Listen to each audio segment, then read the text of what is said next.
ஆண்டவர் இயேசு கிறிஸ்துவில் மிகவும் பிரியமான சகோதர சகோதரிகளே, அருள் சகோதரிகளே, அருள் பணியாளர்களே, my dear Holy Cross brothers, very happy to see you this evening.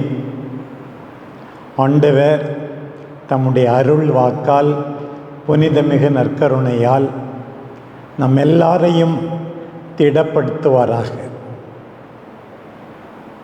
உண்மையாகவே எத்தனையோ பேருக்கு கிடைக்காத வாய்ப்பு நமக்கு கிடைத்திருக்கிறது. தவக்காலத்தில் மீண்டும் மீண்டும் நாம் கேள்விப்படுகிற செய்தி என்னவென்றால், நம் எல்லாரும் மனம் மாற வேண்டும் என்பதுதான். Yesterday's first reading is also from the book of Hosea, last chapter, 14th chapter, 14ஆம் அதிகாரத்திலிருந்து. இன்றைக்கு அதே நூலிலிருந்து 6ஆம் அதிகாரத்திலிருந்து இன்றைய முதல் வாசகம். ஆண்டவர் நமக்கு என்ன சொல்லுகிறார் பாருங்கள்.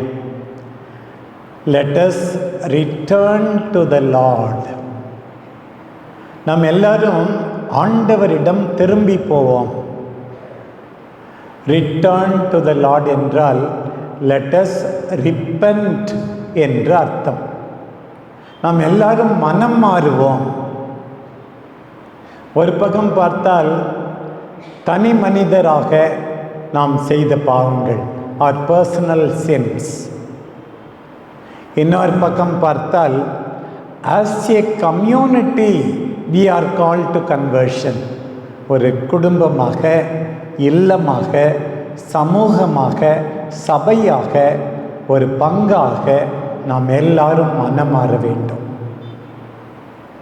இது உண்மையாகவே மிக மிக உன்னதமானது.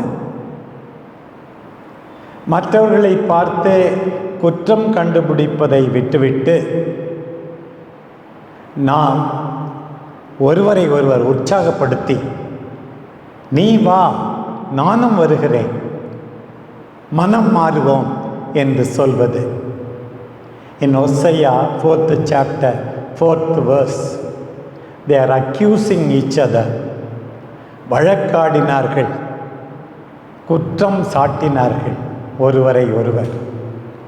ஆனால் ஆண்டவர் இப்போது அவர்களை ஒன்றிணைத்து, வாருங்கள் மனம் மாறுவோம், என் மகனே, மகளே, என் கணவரே, என் மனைவியே, என் உடன்பிறப்புகளே, வாருங்கள் மனம் மாறுவோம் என்று சொல்லுகின்ற இந்த பகுதி. கடவுளிடம் திரும்பி வர பல நேரங்களில் நம்முடைய செயல்கள் நம்மை தடுக்கின்றன.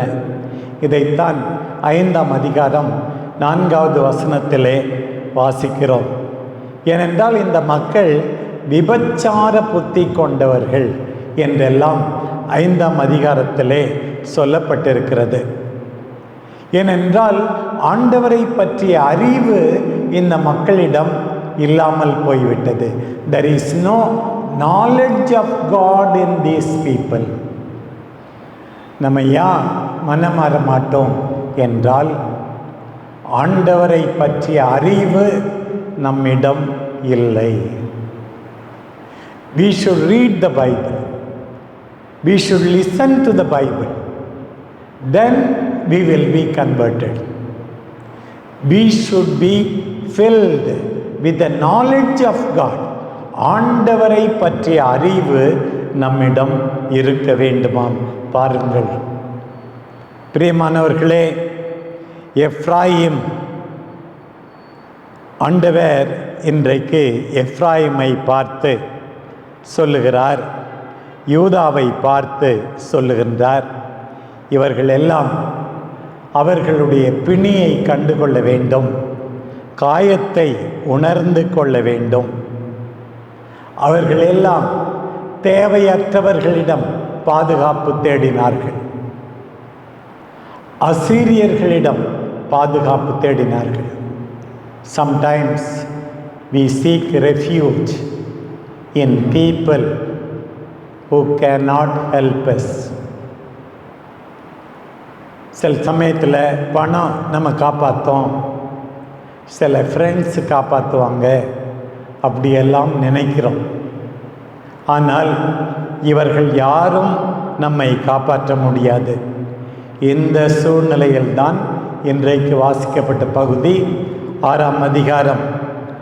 அவரே நம்மை குணப்படுத்துவார், நம் காயங்களை கட்டுவார். நம்மை குணப்படுத்தக்கூடியவர் யார்? நம் ஆண்டவர் தான். நம் காயங்களை கட்டக்கூடியவர் யார்? நம் ஆண்டவர் தான். இன்றைக்கு பாருங்கள், பல வார்த்தைகள். அவர் நமக்கு புத்துயிர் அளிப்பார், அவர் நம்மை மீண்டும் எழுப்புவார், அவர் முன் நாம் எல்லாரும் வாழ்வோம், அவர் நமக்கு மழையாயிருப்பார், அவர் இளவேநீர் கால மாறி போல இருப்பார். கடவுளை நம்புவோம். He is the rain. He will raise us up. He will give us strength. இதுதான் இன்றைய முதல் வாசகம் நமக்கு சொல்வது. பாருங்கள், நான் பல நேரத்தில் அன்பார்ந்தவர்களே, my dear brothers and sisters, our conversion is very very superficial. சும்மா மேலோட்டமாக மனம் மாறினது போல் இருக்கும். ஒரு நாளைக்கு நல்லது செய்கிறோம், one day we are doing good, 10 days we are doing bad. அதுதான் இன்றைய வாசகத்தில் சொல்லப்பட்டிருக்கிறது. உங்கள் அன்பு, how is your love, you know. காலை நேர மேகம், கதிரவனை கண்ட பனி. காலை நேர மேகம் ரொம்ப நேரம் இருக்காதான், கதிரவனை கண்ட பனி உருகி போயிடுமா. அதுபோல மேம்போக்கா நம்முடைய அன்பு ஆண்டவர் பால் பல நேரங்களிலே இருக்கிறது. ஆனால் ஆண்டவர் நம் எல்லாருக்கும் அழைப்பு விடுக்கிறார். வெறும் சடங்குகள், சம்பிரதாயங்கள் இவற்றோடு நீங்கள் நிறைவு காண முடியாது. இப்போதான் முக்கியமான இந்த வார்த்தை வருகிறது. பலியை அன்று இரக்கத்தையே விரும்புகிறேன். சில பேர் கோயிலுக்கு போகிறதுன்னா பத்தி வாங்கி வைக்கணும், தூபம் கொடுக்கணும், ஏதேதோ கொடுக்கணும் அப்படின்னு நினைக்கிறாங்க. What is the meaning of coming to the Lord? We all should have a compassionate heart. We all should acquire an obedient mind. மீண்டும் மீண்டும் விவிலியத்திலே சொல்லப்பட்டிருக்கிறது. ஆண்டவர் எதை விரும்புகிறாரா? இரக்கம் நிறைந்த இதயத்தை ஜெபிப்பவர்கள் எல்லாரும் பெற்றுக்கொள்ள வேண்டும் என்று விரும்புகிறார். Do you have a compassionate heart? Then you are a prayerful person. Are you ready to obey God, obey the elders, obey your teachers, obey your parents? Then you are a prayerful person.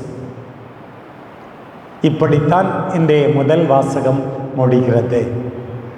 I don't want sacrifices. I don't want many external manifestations. By coming to me, by praising me, by worshipping me, you should become more compassionate. You should become more obedient to the will of God. இன்றைய நற்செய்தி பகுதிக்கு வருகிறோம். லூக்கா நற்செய்தி ஜெபத்தின் நற்செய்தி, gospel of prayer. ஏன்னா ஜெபத்தை பற்றி நிறைய உவமைகள், ஆண்டவருடைய மாதிரிகை எல்லாம் எடுத்து சொல்லப்பட்டிருக்கிறது. அதில் 18ஆம் அதிகாரத்தில் 2வது உவமை கதை இன்றைக்கு வாசிக்கப்பட்டது. 2 பேர் கோயிலுக்கு போகிறாங்க. ஒருவர் பரிசேயர், இன்னொருவர் வரி வசூலிப்பவர், ஆயக்காரர். இந்த பரிசேயர் praises himself. Lord, I thank you. I am not like that sinner. I am not a thief. I am not an adulterer. I am very good. In other words, the Pharisee wants God to be grateful to him. He is not grateful to God. கடவுளுக்கு இன்னும் செஞ்சிட்ட மாதிரி கடவுள் தனக்கு கடன்பட்டிருப்பது போல அவன் பேசுகிறான் பாருங்க. எல்லாரும் ஒரு நாள் தான் நோன்பு இருப்பாங்க வாரத்தில். நிறைய பேர் நான் வாரத்துக்கு 2 தடவை நோன்பு இருக்கிறேன். Twice I am fasting every week. Then he is saying, I am giving 1/10 of my income. 10ல் ஒரு பங்கு நான் கொடுக்குறேன். I thank you. எத்தனை தடவை ஐ நான். இதுதான் அவனுடைய ஜெபம். இந்த பகுதி ஆரம்பிக்கும் போதே மற்றவர்களை குறைவாக மதிப்பிடுகிறார்கள் சில பேர். தங்களை பற்றி பெருமை அடித்து கொண்டிருக்கிறார்கள். அதுக்காக தான் ஆண்டவர் இந்த கதையை சொன்னார். ஆனால் அந்த ஆயக்காரன், வரி வசூலிப்பவன், ஆண்டவரை பார்க்க துணியவில்லை. Lord, have mercy on me, I am a sinner. ஆண்டவர் முன் தன்னையே தாழ்த்தி கொள்கிறான். ஏறெடுத்தும் பார்க்கவில்லை. முன்னாடி நின்ன பரிசேயனுக்கு ஆண்டவர் தேவை என்பது புரியவில்லை. இவனுக்கு தெரிகிறது தனக்கு ஆண்டவர் தேவை என்று. இந்த தவக்காலத்தில் ஒரு பெரிய மாற்றம். எல்லாரையும் மதிக்கணும். பரிசேயனை போல மற்றவங்கள மட்டும் தட்டக்கூடாது. We have to respect others. We should be compassionate to others. We should be grateful to God. We should ask pardon and mercy from God. ஆண்டவர் சொல்றார். இந்த கதையை சொல்லிவிட்டு நீதிமானா வீட்டுக்கு போனது யார்? அந்த வரி வசூலிக்கிற அந்த ஆயக்காரன். இங்கே வந்து எல்லாரையும் மதித்தால், எல்லார் மீதும் இரக்கம் காட்டினால் நாம் நல்லவர்களாய் வீடு திரும்ப முடியும். பிரியமானவர்களே, let us return to the Lord. Let us repent. ஆண்டவரிடம் திரும்புவோம், மனம் மாறுவோம். பிரியமானவர்களே, நம்மை பற்றி பெருமை அடிக்க வேண்டாம். Let us not be proud and arrogant. Let us feel the need of God for us. கடவுள், அவருடைய இரக்கம் நமக்கு தேவை என்பதை நாம் உணர வேண்டும். பிரியமானவர்களே, நாம் எல்லாரும் ஒன்றிணைந்து, ஆண்டவரே நான் பாவி, என் மேல் இரக்கமாயிரும் என்று கெஞ்சி கேட்போம். நீதிமான்களாய் நம் வாழ்க்கையை தொடர்வோம். நம் அன்பு தாய், ஆரோக்கியத்தாய் நமக்காக பரிந்து பேசுவாராக. ஆமென்.